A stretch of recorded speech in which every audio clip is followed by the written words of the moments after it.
I can do is offer you a selection of poems, sung by me, but to begin with by other writers from the 20th century onwards, which in some way or other, and I've interpreted it quite broadly, are to do with time.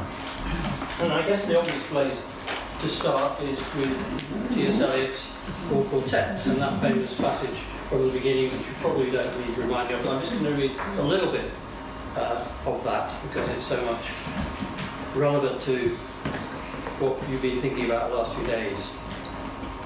Time present and time past are both perhaps present in time future, and time future contained in time past. If all time is eternally present, all time is unredeemable. What might have been is an abstraction, remaining a perpetual possibility only in a world of speculation. What might have been and what has been point to one end, which is always present. Footfalls echo in the memory down the passage which we did not take, towards the door we never opened, into the rose garden. My words echo thus in your mind. That's just a short bit from the beginning of Four Quartets. Many people, of course, were very moved by Eliot and Wasteland as well as the Four Quartets, but you may have come across a poem by Henry Reed called Child Whitlow, which was slightly takes the piss out of its stone voice. Child Whitlow. As we get older, we do not get any younger. Seasons return, and today I am 55, and this time last year I was 54, and this time next year I shall be 62. And I cannot say I should like to speak for myself, to see my time over again, if you can call it time, fidgeting uneasily under a draughty stare, or counting sleepless nights in the crowded tube. That's just an extract too, but he goes on to tease Eliot a little bit and for the rest of the poem. Of course, what time means to a lot of poets is memory, and I've got a few poems here in which poets talk about childhood in some way or other. D.H. Lawrence I always value for not just the novels, but his wonderful poems about birds and bees and flowers and creatures. But this is a perhaps less familiar Lawrence poem called Piano. Softly in the dusk, a woman is singing to me, taking me back down the vista of years, till I see a child sitting under the piano, in the boom of the tingling strings, and pressing the small, poised feet of a mother who smiles as she sings. In spite of myself, the insidious mastery of song betrays me back, till the heart of me weeps to belong to the old Sunday evenings at home, with winter outside and hymns in the cosy parlour, the tinkling piano our guide. So now it is vain for the singer to burst into clamour with the great black piano appassionato. The glamour of childish days is upon me. My manhood is cast down in the flood of remembrance. I weep like a child for the past. And quite a few poets, as we shall see, are weeping like children for the past in what I read. Not the W.H. Auden, whose take on time in this poem, if I can tell you, is kind of fairly cerebral, I guess, and tough. It's a villanelle, so you get a couple of lines that get repeated throughout. If I could tell you. Time will say nothing but "I told you so." Time only knows the price we have to pay. If I could tell you, I would let you know. If we should weep when clowns put on their show, if we should stumble when musicians play, time will say nothing but "I told you so." There are no fortunes to be told, although, because I love you more than I can say, if I could tell you, I would let you know. The winds must come from somewhere when they blow. There must be reasons why the leaves decay. Time will say nothing, but I told you so. Perhaps the roses really want to grow. The vision seriously intends to stay. If I could tell you, I would let you know. Suppose the lions all get up and go, and all the brooks and soldiers run away. Will time say nothing, but I told you so?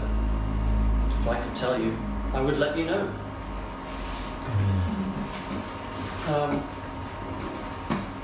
One of my favourite poets is Philip Larkin, and he has a poem called Triple Time, which I guess is a reflection on past, present and future. But this more, I think, accessible, better poem than Triple Time is also about triple time. It's called Reference Back, and the starting point for it is a visit home that he's paying to his mother, she having been widowed. Larkin's father died in 1948, and his mother lived on, I think, for another 30 or so years. So there's that underlying the poem, and there's also Larkin's love of blues. And we get a word. I'm not going. You'll hear what it is soon enough. That in polite society we find we can't use anymore these days. It's not a quiz, but you'll see that. It's called Reference Back. That was a pretty one. I heard you call from the unsatisfactory hall to the unsatisfactory room where I played record after record idly, wasting my time at home that you looked so much forward to. Oliver's Riverside Blues it was, and now I shall, I suppose, always remember how the flock of notes those antique Negroes blew out of Chicago air into a huge, remembering pre-electric horn the year after I was born, 3 decades later, made this sudden bridge from your unsatisfactory age to my unsatisfactory prime. Truly, though our element is time, we are not suited to the long perspectives open at each instant of our lives. They link us to our losses. Worse, they show us what we have as it once was, blindingly undiminished, just as though by acting differently we could have kept it so. So that word unsatisfactory gets, which isn't the word I meant, gets repeated 4 times. Larkin's relationship with his mother was very difficult, but he did there have that memory of a time when he was a child, when things were perhaps easier with his mother, and to have that perspective, to think, why couldn't it have stayed like that? I think we all have that sense of time, if only. Another Larkin poem, Sad Steps, which is about time passing and beginning to feel old. Sad Steps. Groping back to bed after a piss, I part thick curtains and am startled by the rapid clouds, the moon's cleanliness. 4 o'clock. Wedge-shadowed gardens lie under a cavernous, a wind-picked sky. There's something laughable about this, the way the moon dashes through clouds that blow loosely as cannon smoke to stand apart. Stone-coloured light sharpening the roofs below. High and preposterous and separate, lozenge of love, medallion of art, oh walls of memory, immensement.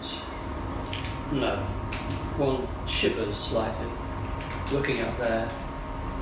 The hardness and the brightness and the plain, far-reaching singleness of that wide stare is a reminder of the strength and pain of being young, that it can't come again, but is for others undiminished somewhere.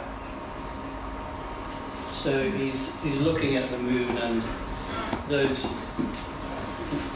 little images in the middle of lozenge of love and medallions of art, I feel like the romantic ideas of the moon. But for Larkin, it's just a sadder thing, reminding him that he was once young, that so much time has passed. I guess it's a poem about loss, and lots of poems on time seem to have this sense of loss. And here's Elizabeth Bishop, the American poet, not specifically about time. This one is called One Art. It's about losing, but one of the things that is lost, of course, is time. And this poem too is like the Auden one I read, a villanelle, so you've got those repeat lines. One Art. The art of losing isn't hard to master. So many things seem filled with the intent to be lost, that their loss is no disaster. Lose something every day. Accept the fluster of lost door keys, the hour badly spent. The art of losing isn't hard to master. Then practice losing farther, losing faster, places and names and where it was you meant to travel. None of these will bring disaster. I lost my mother's watch. And look, my last, or next to last, of 3 loved houses went. The art of losing isn't hard to master. I lost 2 cities, lovely ones, and vaster some realms I owned, 2 rivers, a continent. I missed them, but it wasn't a disaster. Even losing you, the joking voice, the gesture I love, I shan't have lied.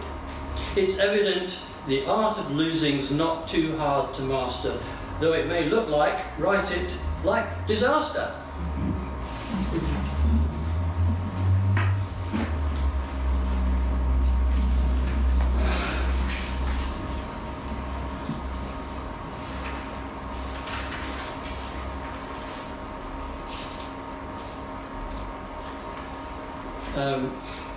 Ted Hughes lost Sylvia Plath.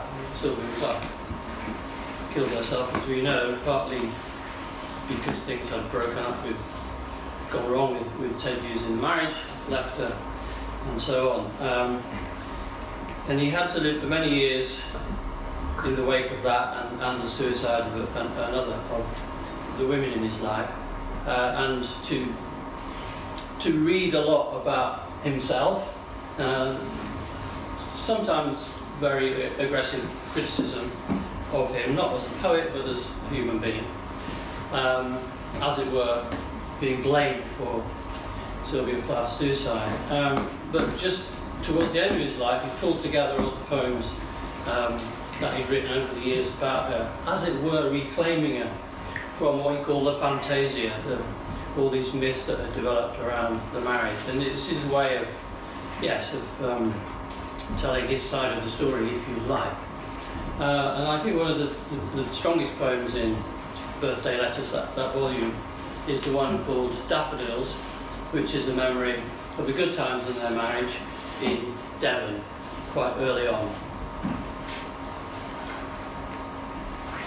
So it's another poem, if you like, that's memory and nostalgia, and looking into the past. Daffodils. Remember how we picked the daffodils? Nobody else remembers, but I remember. Your daughter came with her armfuls, eager and happy, helping the harvest.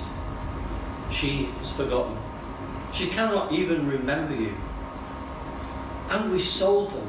It sounds like sacrilege, but we sold them. Were we so poor? Old Stoneman, the grocer, boss-eyed, his blood pressure purpling to beetroot. It was his last chance. He would die in the same great freeze as you. He persuaded us. Every spring he always bought them, 7 pence a dozen, a custom of the house. Besides, we still weren't sure we wanted to own anything. Mainly, we were hungry to convert everything to profit. Still nomads, still strangers to our whole possession. The daffodils were incidental gilding of the deeds, treasure trove. They simply came, and they kept on coming, as if not from the sod, but falling from heaven. Our lives were still arrayed on our own good luck. We knew we'd live forever. We had not learned what a fleeting glance of the everlasting daffodils are. Never identified the nuptial flight of the rarest ephemera, our own days. We thought they were a windfall, never guessed they were a last blessing. So we sold them. We worked at selling them as if employed on somebody else's flower farm. You bent at it in the rain of that April, your last April. We bent there together among the soft shrieks of their jostled stems, the wet shocks shaken of their girlish dance frocks, fresh opened dragonflies, wet and flimsy, opened too early. We piled their frailty lights on a carpenter's bench, distributed leaves among the dozens, buckling blade leaves, limber, groping for air, zinc-silvered, propped their raw butts in bucket water, their oval, meaty butts, and sold them 7p a bunch. Wind wounds, spasms from the dark earth with their odourless metals, a flamy purification of the deep grave's stony cold, as if ice had a breath. We sold them to wither. The crop thickened faster than we could thin it. Finally, we were overwhelmed, and we lost our wedding present scissors. Every March since, they have lifted again out of the same bulbs, the same baby cries from the thaw. Ballerinas too early for music, shiverers in the drafty wings of the year. On that same groundswell of memory, fluttering, they return to forget you stooping there behind the rainy curtains of a dark April, snipping their stems. But somewhere, your scissors remember, wherever they are. Here, somewhere, blades wide open, April by April, sinking deeper through the sod. An anchor, a cross of rust.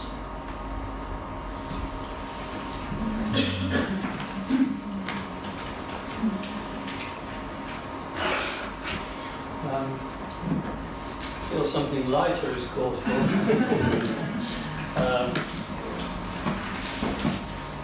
Let's see what we have here.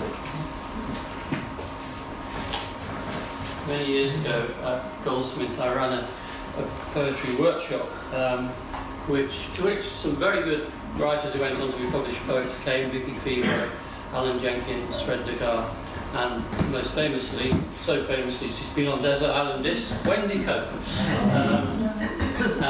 Wendy has a couple of poems in which, in a way, she owns up to her impatience, because that's another thing that time can do, I suppose. It can drag. And this poem is a bit of a hostage to fortune, really, for me to read it. Because it's about poetry reading. And it's about being bored in a poetry reading. Which I'm sure none of you are, but here we go. And incidentally, I seem to be picking these villanelles. Here's another villanelle. A reading. Everybody in the room is bored. The poems drag, the voice and gestures irk. He can't be interrupted or ignored. Poor fools, we came here of our own accord, and some of us have paid to hear this jerk. Everybody in the room is bored. The silent cry goes up, how long, oh Lord? But nobody will scream or go berserk. He won't be interrupted or ignored, or hit by aches, all savaged by a horde of desperate people maddened by his work. Everybody in the room is bored, except the poet. We are his reward, pretending to indulge his every quirk. He won't be interrupted or ignored. At last, it's over. How we all applaud. The poet thanks us with a modest smirk. Everybody in the room was bored. He wasn't interrupted or ignored. And kind of bit in the same spirit, for this one by Wendy is called My Funeral. I hope I can trust you, friends, not to use our relationship as an excuse for an unsolicited ego trip. I have seen enough of them at funerals, and they make me cross. At this one, though deceased, I aim to be the boss. If you are asked to talk about me for 5 minutes, please do not go on for 8. There is a strict timetable at the crematorium, and nobody wants to be late. If invited to read a poem, just read the bloody poem. If requested to sing a song, just sing it as suggested, and don't say anything. Though I will not be there, glancing pointedly at my watch and fixing the speaker with a malevolent stare, remember that this was how I always reacted when I felt that anybody's speech, sermon, or poetry reading was becoming too protracted. Yes, I was impatient and intolerant and not always polite. And if there aren't many people at my funeral, it will serve me right.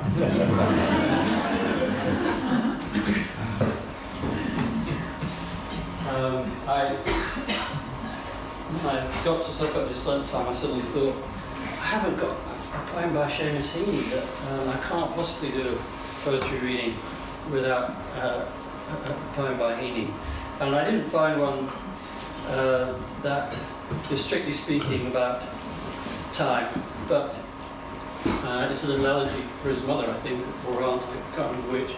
But it is another childhood memory. It's another poem about lost time, about valuing time in childhood, a special time, an infinite moment of being close to someone. When all the others were away at mass, I was all hers as we peeled potatoes. They broke the silence, let fall one by one like solder weeping off the soldering iron. Cold comforts set between us, things to share gleaming in a bucket of clean water. And again let fall little pleasant splashes from each other's work would bring us to our senses.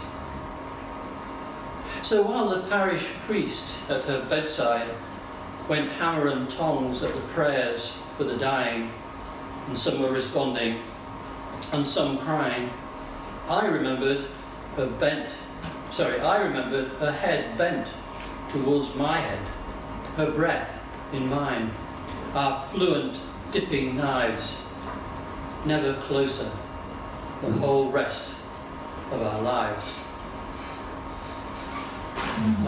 That's the sonnet, and Heaney has that gift of something as seemingly banal as peeling potatoes can become a very moving poem. So a few poets considering time seem to write about the future. Invariably it's the past, it's well sometimes the present. Ezra Pound described the poem as an intellectual and an emotional complex in an instant of time, and I think that's a very good description. But this poet, the American poet Billy Collins, has written a poem called The Future, which I thought to make a change for all these poems about the past. I would read this one, The Future. When I finally arrive there, and it will take many days and nights, I would like to believe others will be waiting and might even want to know how it was. So I will reminisce about a particular sky, or a woman in a white bathrobe, or the time I visited a narrow strait where a famous naval battle had taken place. Then I will spread out on a table a large map of my world and explain to the people of the future, in their pale garments, what it was like. How mountains rose between the valleys, and this was called geography. How boats loaded with cargo plied the rivers, and this was known as commerce. How the people from this pink area crossed over into this light green area and set fires and killed whoever they found. And this was called history. And they will listen, mild-eyed and silent, as more of them arrive to join the circle, like ripples moving toward, not away from, a stone tossed into a pond.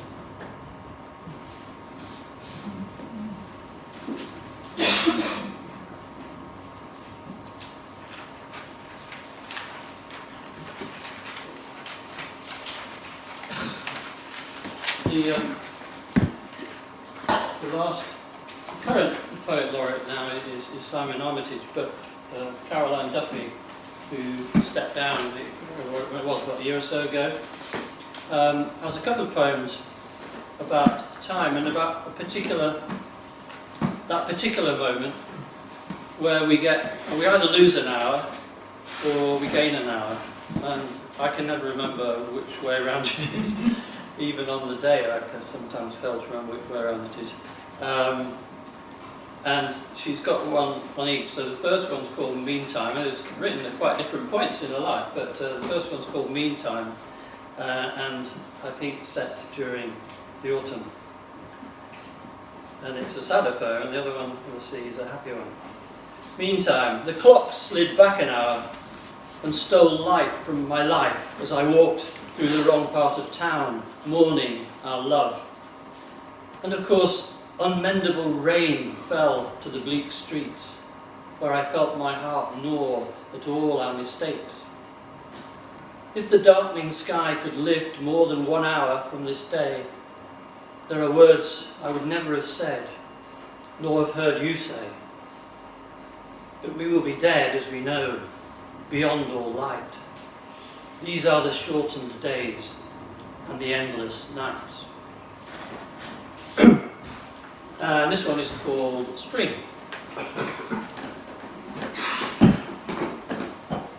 Spring's pardon comes, a sweetening of the air, the light made fairer by an hour.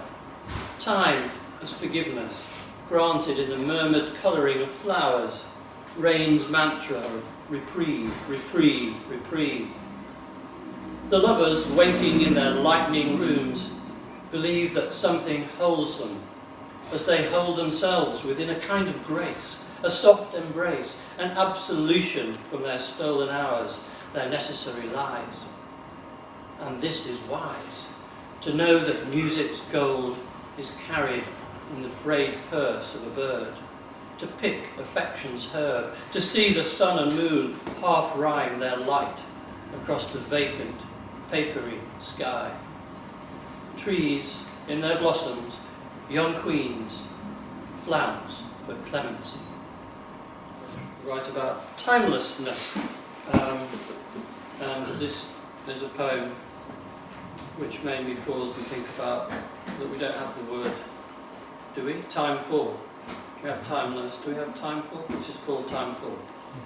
The waves blossom white against the rock face, or decorate the beach in bridal lace.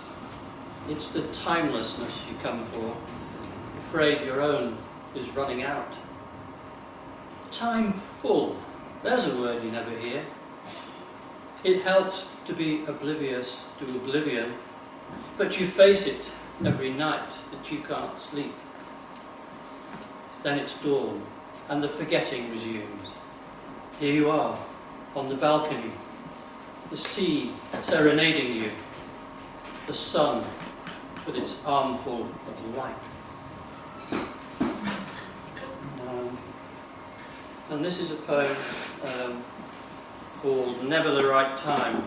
I think everybody would be familiar with that idea of if only be in that moment that we did this and not that. And anyway, never the right time. Remember the flat you sold at a loss after the market crashed? Or the job you took on a whim, leaving the one you enjoyed? Or your I love you, too hesitant a sequel to hers? Or the pregnancy before you knew each other? Or the painting you liked, red stickered when you went back? Death will be the same. Early, late, never the right time.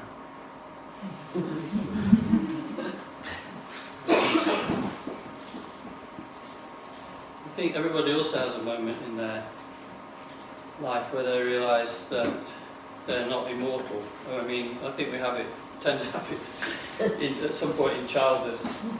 It'd be brilliant to get to my age and still think we're immortal, but sadly all my poems now seem to be about mortality. But this is a poem called Ladder, and it was my moment, it was my epiphany that I wasn't immortal. My father was a doctor, my mother was a doctor too, but in the attic he used to keep some medical books, and this is what the story that came from that. If I pulled the folding ladder from its hatch, I could climb the 7 steps to the attic and go to the shelf where Dad's textbook lay, its solemn print offset by lurid photos of scars, tumours, rashes and diseases, none more scary than the images of syphilis and both the small genital cancer 21 days after sexual contact. Was that pimple on my penis a symptom? The only sex I'd had was with myself, but maybe syphilis could be caught that way. I flipped ahead to the tertiary phase: lethargy, swollen lymph glands, loss of weight, vision and hair. Then closed the book and left the attic to prepare myself for madness and death. After a week, the pimple disappeared. But the book became a fixture, a Bible for my fears. Every night I climbed the ladder, immortal till then. Now I was doomed. This one, doing this one, the excuse for this, reading this one is that it's got the word clock. I was reading a book by Olivia Lang recently in which she describes, she writes a little bit about Edward Hopper and his wife Jo Hopper. And someone was telling me recently that she painted too, but essentially gave up her own career to help him. But it was also quite a violent and difficult marriage too, by all accounts. Anyway, Olivia Lang quotes something that Jo Hopper said, which is, "Any talk with me sends his eyes to the clock." So I imagined, if not Jo Hopper, somebody, a woman, is reading this poem. It's called Men Talking, Women Listening. I've learned the hard way to pay attention to his talk, but any words from me send his eyes to the clock. His friends are as bad, sneaking looks at my breasts if I let them run on, till I open my mouth and they're off. I don't have this problem with women. When I complain how things are, they listen, then add that their men are the same.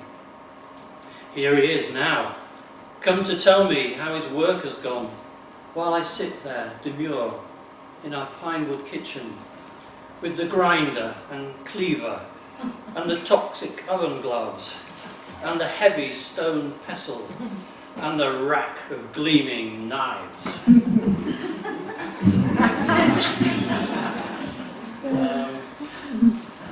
Another thing about time, I suppose, is that they make things come in and out of fashion. And if I look around the room now, I don't see many men wearing ties. Whereas once upon a time, a gathering in this hall, even of artists, they'll probably be wearing ties. ties. It's amazing when you look at photographs of painters, often they seem to be wearing ties even while standing at the easel. The men, that is. Anyway, this is a poem called Ties. They flop from a hanger in the wardrobe like pelts on a moorland wall. The blue with red elephants, the kipper I got married in, the grey with giant Chinese characters I thought spelled Confucius, not Coke, and my dad's, plain, floral, dotted, striped, and the black I wore to his funeral. Redundant as frock coats or monogrammed hankies, they hang there, limp and uncollared, fat fox tongues lolling in the dark. Well, I'll finish by reading a little bit from the end of the ballad of Shingle Street. Probably all of you in the room know Shingle Street, and I always enjoy visiting it and find it a beautiful but kind of unnerving and haunting place. And in this ballad, what I really reflect on is not only the atmosphere of that place, but what's happening to the coast, and lots of coasts, not just in this country and elsewhere, which is erosion, as we have rising seas and so on. But erosion